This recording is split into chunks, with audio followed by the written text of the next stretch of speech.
से कोई बड़ा ताकतवर है नहीं। हजारों साल पहले दूर सहरा में एक ताकतवर कौम आबाद थी। ये लोग बड़े बड़े महलात बनाते, पहाड़ों को तराश कर खूबसूरत घरों में बदल देते थे। इनका हुनर बेमिसाल था, ताकत बहुत ज्यादा थी और अपनी शान और शौकत पर फख्र करते थे। लेकिन इनके दिलों में गरूर भर चुका था। हमसे बड़ा कौन है? कौम समूद बार बार एक ही जुमला कहती। हम पहाड़ों को तराश सकते हैं, हमसे बड़ा कौन हो सकता है? वो समझते थे कि उन्हें कभी कुछ नहीं होगा, कोई उन्हें नुकसान नहीं पहुंचा सकता। कुदरती नेमतें मिलने के बावजूद वो लोग बुतों को पूजते थे, उन्हें अपना खुदा मानते थे और अपने खालिक अल्लाह को भूल चुके थे। इन्हीं लोगों में से एक बहुत नेक, सच्चे और समझदार शख्स थे, हजरत सालेह अलैहिस्सलाम। कौम के लोग उनसे मोहब्बत करते, उन्हें अक्लमंद और दानिशवर समझते। अल्लाह ने हजरत सालेह अलैहिस्सलाम को नबूवत अता फरमाई थी। ये उनके लिए बहुत बड़ा शर्फ था। वो अपनी कौम को बुराई और गुमराही से निकालने के लिए अल्लाह का पैगाम लेकर खड़े हुए थे। हजरत सालेह अलैहिस्सलाम ने फरमाया, ऐ मेरी कौम, सिर्फ एक अल्लाह की इबादत करो, वही तुम्हारा खालिक है, वही तुम्हारा रब है। लेकिन कौम हैरान रह गई। उन्होंने कहा, सालेह, तुम हमारे बेहतरीन आदमी थे, अब तुम बिल्कुल अलग बातें करते हो। इनका गरूर उन्हें सच कबूल नहीं करने दे रहा था। हजरत सालेह अलैहिस्सलाम कौम के लिए खैर खा थे। वो चाहते थे कि इनके लोग भलाई की तरफ आएं, अपने खालिक को पहचानें। आप अपनी कौम को निहायत नरमी और मोहब्बत से समझाते, ऐ मेरी कौम, तुम्हें अल्लाह ने ताकत दी है, तुम्हें पहाड़ तराशने का हुनर दिया है, लेकिन ये सब उसकी नेमतें हैं, इसलिए सिर्फ उसकी इबादत करो। उनकी आंखों में गरूर बढ़ चुका था।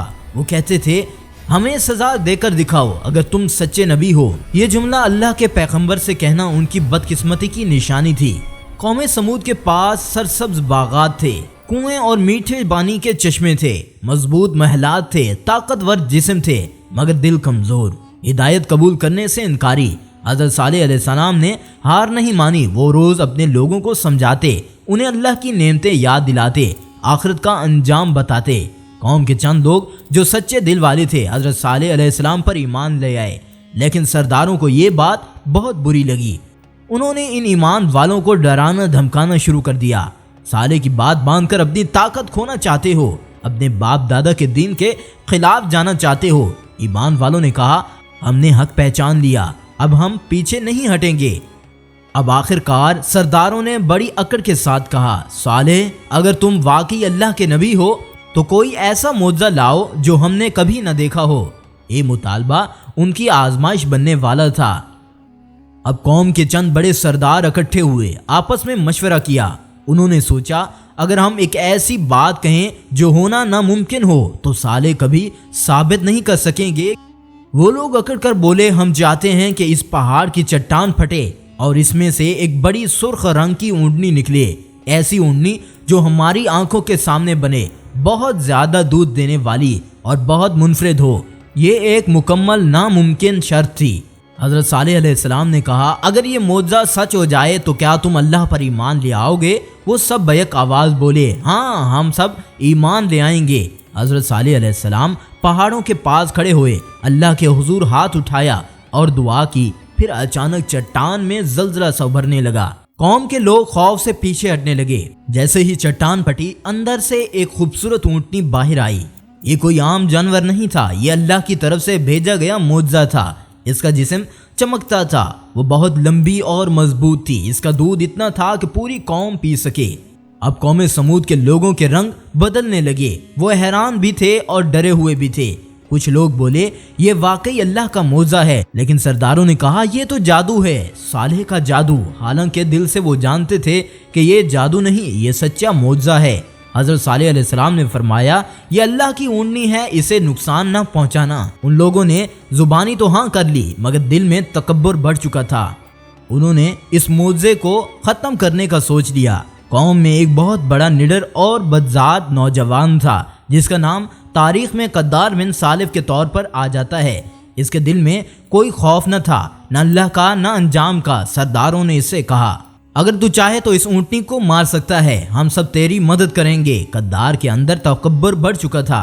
وہ غرور سے بولا یہ کام میرے لیے کچھ بھی نہیں۔ لوگ جانتے تھے کہ یہ شخص بڑے سے بڑا جرم کر سکتا ہے۔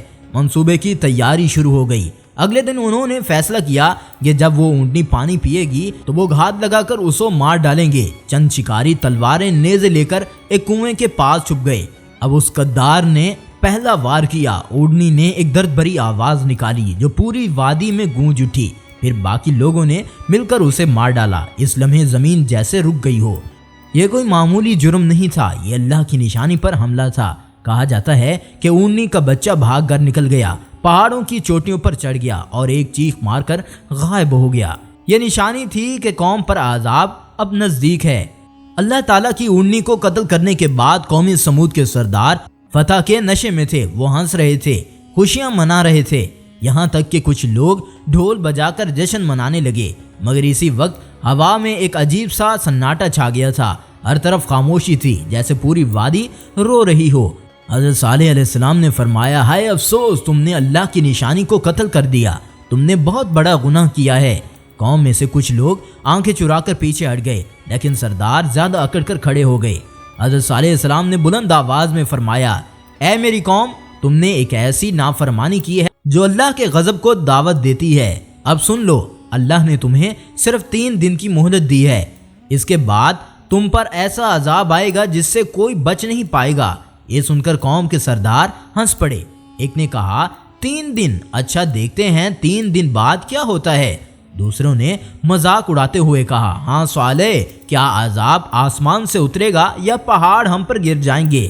صالح علیہ السلام نے غصے سے نہیں بلکہ بہت دکھ سے کہا، میں نے تمہیں پہنچا دیا ہے جو میرا رب چاہتا ہے، اب میں تمہارے لیے کچھ نہیں کر سکتا۔ یہ کہہ کر وہ اپنے ایمان والے ساتھیوں کے ساتھ قوم سے الگ ہو گئے۔ اب 3 دن بعد اللہ کا عذاب ایسا آیا کہ ان کے چہرے بدلنے لگے۔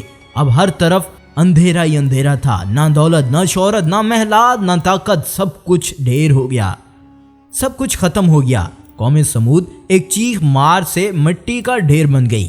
قوم سمود کی پوری کہانی ہمیں یہ سکھاتی ہے کہ غرور انسان کو اندھا کر دیتا ہے، سچائی ہمیشہ کامیاب رہتی ہے۔ تو آپ کو حضرت صالح علیہ السلام کی کہانی کیسی لگی؟ یہ قصہ کیسا لگا؟ اگر اچھا لگے تو چینل کو سبسکرائب کیجئے۔